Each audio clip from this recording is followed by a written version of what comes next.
والسلام على سيدنا محمد وعلى آله وأصحابه أجمعين أما بعد۔ اللہ کے نبی صلی اللہ علیہ وسلم نے فرمایا جمعے میں ایک گھڑی ایسی ہے اگر کوئی مسلمان اس وقت اللہ تعالیٰ سے دعا کرے تو ضرور قبول ہو۔ شیخ عبدالحق محدث دہلوی رحمۃ اللہ علیہ بڑے محدث ہیں، فرماتے ہیں کہ یہ وہ گھڑی خطبہ پڑھنے کے وقت سے نماز ختم ہونے تک ہے، یا یہ وہ گھڑی اخیر دن میں ہے۔ اور اس دوسری بات کو ایک بڑی جماعت نے بھی اختیار کیا، اور بہت سی صحیح حدیث میں اس کی تائید بھی ہے۔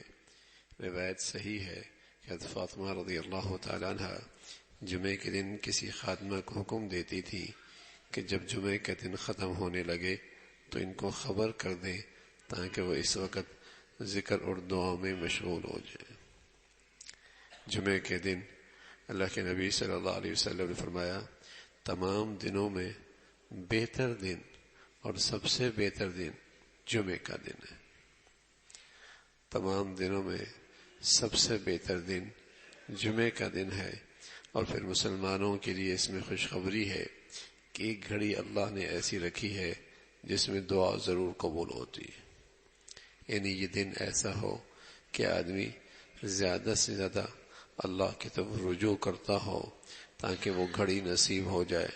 اور وہ گھڑی خطبے اور جمعے کے درمیان میں جو خطبہ پڑھا جاتا ہے وہ ہے، یا دن کا آخری حصہ عصر سے لے کر مغرب تک کا کچھ حصہ ہے۔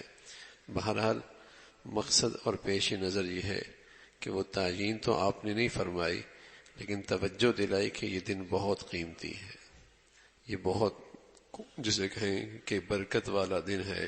اللہ کے نبی صلی اللہ علیہ وسلم نے فرمایا جمعے کا دن افضل ہے، اس دن کثرت سے مجھ پہ درود شریف پڑھا کرو۔ اور اسی دن میرے سامنے پیش کیا جاتا ہے جمعے کے دن اللہ کے نبی صلی اللہ علیہ وسلم پہ کثرت کے ساتھ درود شریف پڑھنا چاہیے۔ ہر مسلمان کو چاہیے کہ جمعے کا اہتمام پہلے سے کر لے، یعنی ظاہر لباس کے لحاظ سے اور جسم کی صفائی کے لحاظ سے، بغل کے بال ہوں، ناف کے نیچے کے بال ہوں، ناخن کا کاٹنا ہو، یہ اس کا اہتمام پہلے سے کر دینا چاہیے اور جمعے کی تیاری کرنی چاہیے۔ یہ سب جمعے کی تیاری کا حصہ ہے۔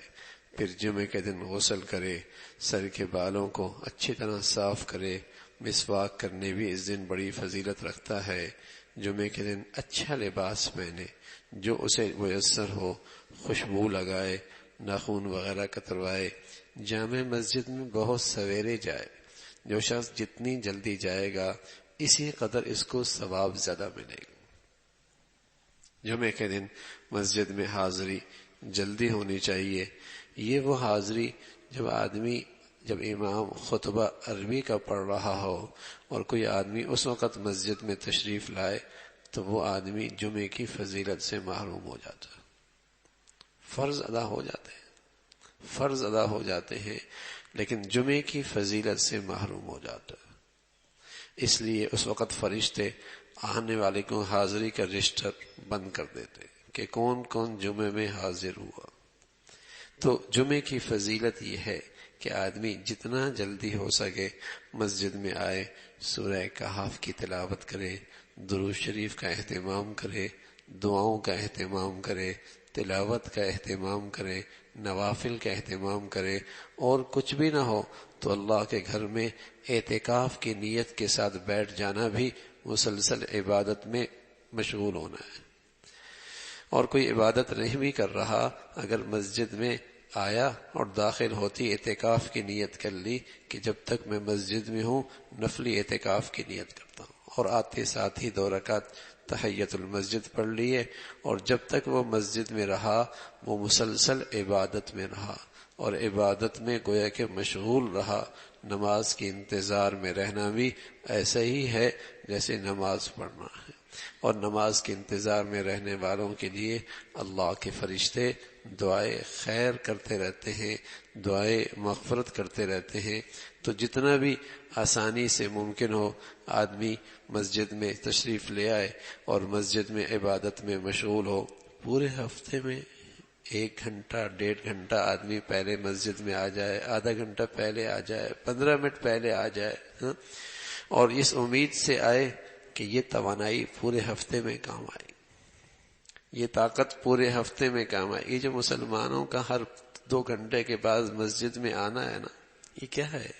پاور ہاؤس سے مضبوط تعلق ہے، اور اس کی طاقت سے پھر بازار کی زندگی، دفتر کی زندگی، گھر کی زندگی کے اندر وہ طاقت کام آئے۔ پاور ہاؤس سے رابطہ جتنا مضبوط ہوگا اور جتنا جاندار ہوگا، اس کا اثر اس کی پوری زندگی پہ آئے گا۔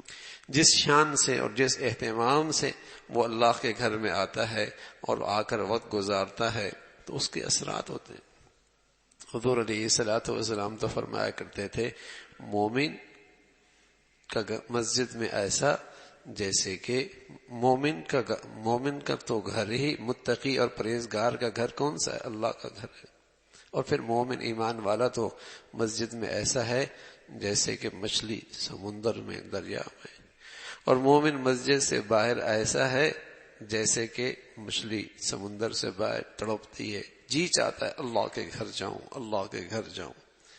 تو اللہ کے گھر سے ایسا تعلق ہو اور ایسا اہتمام ہو، سبحان اللہ، پھر اس کی توانائی اور اس کی طاقت، آدمی جب زندگی میں مشغول رہتا ہے، لین دین میں، معاملات میں، معاشرت میں، تو اس کی تازگی محسوس کرتا ہے۔ جمعے کے دن نماز میں، خواہ نماز سے پہلے یا پیچھے، سورہ کہف پڑھنے میں بہت ثواب ہے۔ اللہ کے نبی صلی اللہ علیہ وسلم بھی، آپ علیہ الصلوۃ والسلام کے نبی اس کو پسند فرمایا۔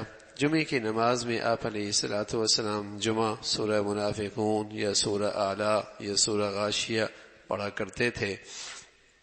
جمعے کے اندر جتنا اہتمام اور جتنے آداب کا خیال رکھے گا، اتنی ہی اسے جمعے کی برکات اور اس کے ثمرات نصیب ہوں گی۔ اللہ تعالیٰ بھائی عمل کی توفیق نصیب فرمائے۔ اللہم لک الحمد کلو ولک الشکر کلو، اللہم اعنا علی ذکرک و شکرک و حسن عبادتک، اللہم اعنا علی ذکرک و شکرک و حسن عبادتک، نستغفر اللہ و نتوب الیک۔